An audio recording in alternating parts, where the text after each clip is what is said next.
You know that specific kind of quiet that only exists when you're completely alone in a house? It's not peaceful, it's heavy. Every little sound gets amplified. The hum of the refrigerator becomes a distant conversation. The drip of a faucet becomes footsteps, and the creak of a floorboard becomes... Well, you tell yourself it's just the house settling. You tell yourself that 100 times, because home is supposed to be the safe place. It's the one location on earth where you're allowed to be vulnerable, to sleep with your back to the door, to walk around in the dark without checking over your shoulder. But what happens when that safe place betrays you? What happens when you realize that the sound in the attic isn't the wind, it's breathing? What happens when a voice from the basement calls your name and you're the only one who knows it?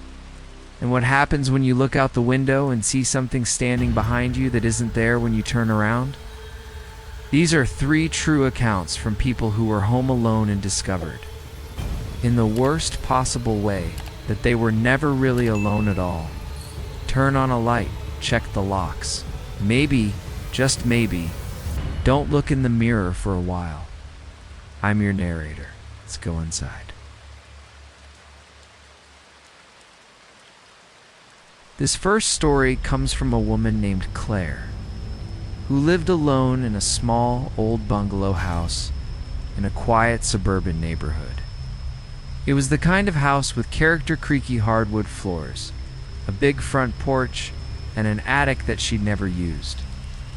The access to the attic was a small square panel in the ceiling of the hallway closet. It's painted shut and probably not open since the 1970s. Claire had lived there for 3 years and had never once thought about that attic. She was a freelance graphic designer, so she spent most of her days at home, working from her laptop in the living room. Though she was a creature of habit. She'd buy the same groceries every week, cook the same meals, and leave the same lights on at night. It was a quiet, predictable life.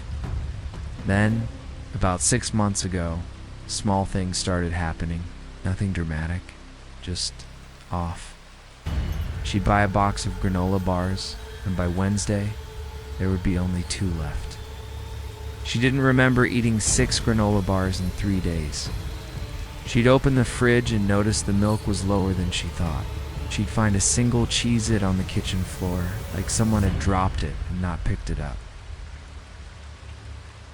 She blamed herself. She was stressed, working late, maybe sleep eating.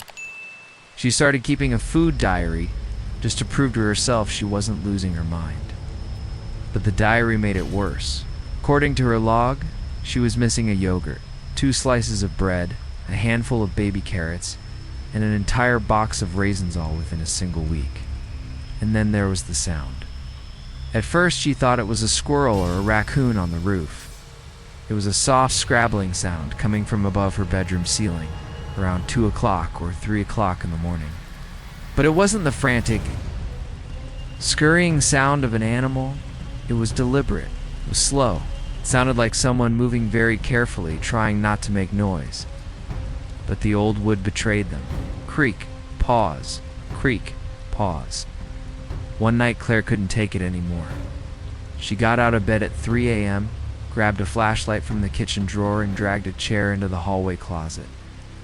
She pushed aside the winter coats and stared up at the attic panel. It was slightly ajar, not wide open, just lifted by about half an inch. She was certain it had been flush with the ceiling before. Her hands were shaking as she pushed the panel up and climbed the rickety pull-down ladder that she had never known existed. She poked her head into the attic. The beam of her flashlight cut through a cloud of dust and old insulation. At first, she saw exactly what she expected. Boxes of old Christmas decorations left by the previous owner, a broken floor lamp, and a lot of pink fiberglass. But then her light landed on something in the far corner, behind the chimney stack. It was a nest, not an animal's nest, made of twigs and leaves. It was a human nest. A pile of her missing blankets, her missing pillows, and her missing towels, all arranged in a circular bed on the dusty floorboards, and around the nest were the wrappers. Dozens of granola bar wrappers, yogurt cups licked clean, the empty raisin box, a half-eaten bag of baby carrots, and a collection of her mail. Envelopes with her name and address, opened and neatly stacked. A photograph. It was a Polaroid photo of Claire sleeping. It's taken from the foot of her own bed. The photo was recent. She recognized the pajamas she'd bought just last month. She dropped the flashlight, clattered on the floorboards, and the light spun wildly across the attic. In that spinning beam, she saw it. A dark shape hunched in the far corner behind the chimney, just beyond the nest. It was a person. Small, thin, wearing layers of dirty, dark clothing. And it was looking at her, not with aggression, with fear, like she was the intruder. Claire screamed and practically fell down the ladder. She ran out of the house in her pajamas and bare feet and called 911 from her neighbor's porch. The police came. They searched the attic. They found the nest, the food wrappers, the mail, and several more Polaroid photos of Claire sleeping, cooking, watching TV, all taken from inside her own home. They found a small hole cut in the ceiling of her bedroom closet that allowed access from the attic. They found fingerprints. The person living in her attic was a woman named Margaret, a former tenant who had been evicted from the house 15 years earlier. She had been homeless, living on the streets, and had found her way back to the house a year ago. She'd been slipping in through a loose vent in the roof and living in the attic, coming down at night to eat Claire's food and watch her sleep. Margaret was taken into custody. Claire moved out the next week. She lives in a high-rise apartment now, building with no attic. She told me she still can't eat granola bars without feeling like someone is watching her chew.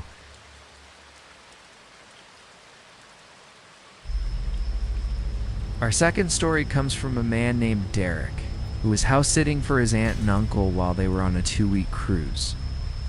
They lived in an old farmhouse out in the country, surrounded by cornfields and not much else. It was a beautiful house, but it had one feature Derek hated: a deep, dark, stone-walled basement that smelled like damp earth and old potatoes. The basement light switch was at the top of the stairs, but the single bare bulb at the bottom was so dim it was almost useless. His only job, besides feeding the cat, was to go down there once a day and check the sump pump to make sure the basement wasn't flooding. He hated every second of it. The stairs creaked like they were screaming. The stone walls seemed to sweat moisture. Damn. And the silence down there was so complete, it felt like it was pressing against his eardrums. Ow.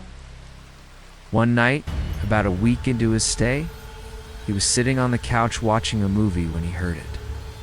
A voice coming from the basement. The door to the basement was closed, but the sound traveled up through the old heating vents. It was a woman's voice. It was soft, almost a whisper, but perfectly clear. It said his name, Derek. He froze the movie. He listened. Nothing. He told himself it was the wind, or the old house settling, or his imagination running wild because he'd been watching too many scary movies. He pressed play. 10 minutes later, he heard it again. Derek, come down here. His blood turned to ice water. That wasn't the wind. The wind doesn't form consonants. The wind doesn't know his name. He grabbed a heavy flashlight from the kitchen and stood at the top of the basement stairs. He flipped the light switch. The dim bulb at the bottom flickered on, casting long, dancing shadows across the stone walls. "Hello?" he called down. His voice echoed back, hollow and small. Silence.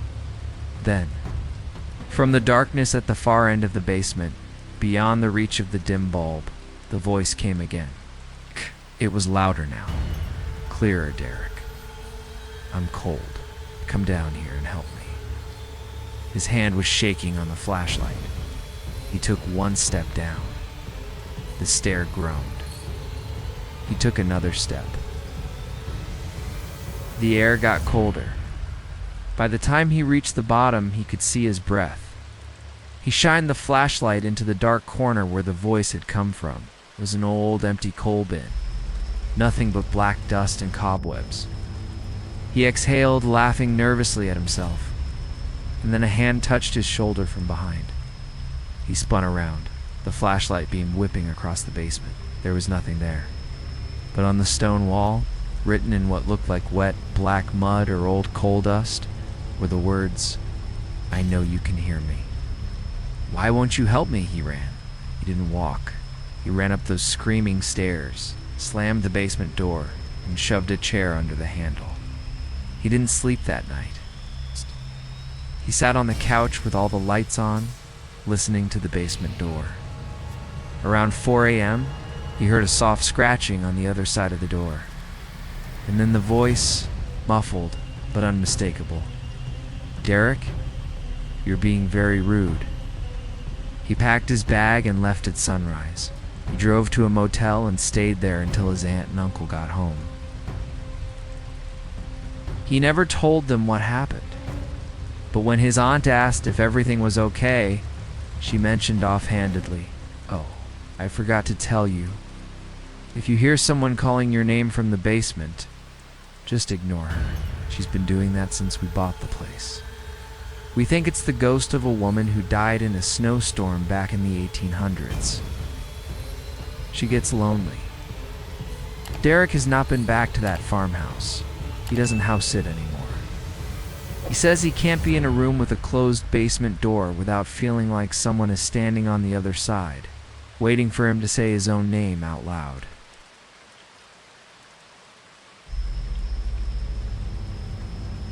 This final story comes from a user named Sophie, a college student who lived alone in a small ground floor apartment in an old brick building. It was a cute place, high ceilings, big windows, lots of character. The only problem was that the building was old and the neighborhood got very, very dark at night. Sophie was a night owl. She'd stay up until 3 a.m. studying or scrolling on her phone, and she had a habit of looking out her living room window at the quiet street. The window was large and faced the sidewalk, and at night, when the inside lights were on, the glass became a perfect mirror, reflecting the entire living room back at her. One night around 2:30 a.m., she was sitting on her couch, and she glanced at the window. She saw her reflection sitting on the couch, just as she expected. But something was wrong. Her reflection was smiling. Sophie wasn't smiling. She was just scrolling through her phone with a neutral, tired expression, but the reflection in the window had a wide, unnatural, ear-to-ear grin on its face. Sophie froze. She stared at the reflection. The reflection stared back, still grinning. She raised her hand slowly. The reflection raised its hand too, but the movement was delayed, just by a fraction of a second, like it was copying her, but with a slight, creepy lag. She stood up. The reflection stood up. She took a step toward the window. The reflection took a step toward her. But when she stopped, the reflection took one more step. It was closer to the glass now, and its face was changing. The grin was widening, stretching the skin of the cheeks in a way that shouldn't be physically possible. The eyes were dark, hollow pits. Sophie screamed and ran to her bedroom, slamming the door. She didn't come out until morning. The next day, she covered that window with blackout curtains and taped the edges down. She tried to convince herself it was a trick of the light, a weird reflection from her phone screen, anything. But a week later, she was brushing her teeth in the bathroom. The bathroom had a small window above the sink facing a brick wall. It was too small for anyone to climb through, so she never put curtains on it. She glanced up at the window while brushing, and there it was again. Not her reflection, just that grinning, hollow-eyed face pressed against the glass from the outside, staring in at her. But the window was on the 3rd floor.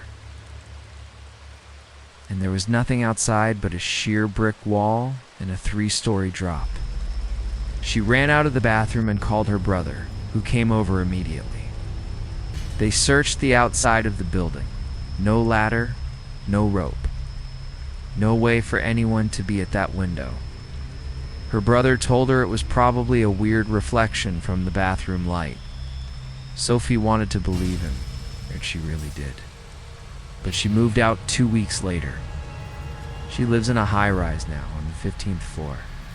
She still has blackout curtains on every window.